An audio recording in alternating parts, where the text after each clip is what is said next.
Our weeping cherry is about 8 years old and has always bloomed beautifully and been healthy. This spring it had blooms only on the very top branches.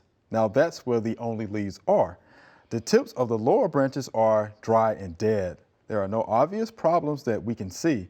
I'm sure it will have to come down, but I'm curious about what the problem might be. This is Mimi from Memphis, Tennessee. 8-year-old. Yes. Right? The leaves are only at the top. Right. But they're dry and dead at the bottom. Yes. So they're just curious.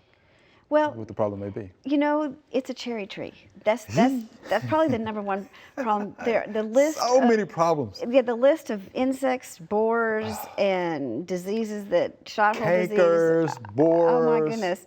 Yeah. But we had a very unusually cold period this winter, and I think whatever was stressing it before may have tried to finish it off with the cold.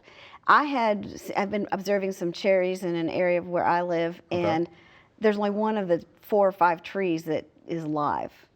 And they've been beautiful all this the other years themselves. Right. So I think the cold really, when there were problems with, because cherries have lots of problems, the cold weather just kind of was the icing on the cake to finish them off, saying, hey, this is just not good.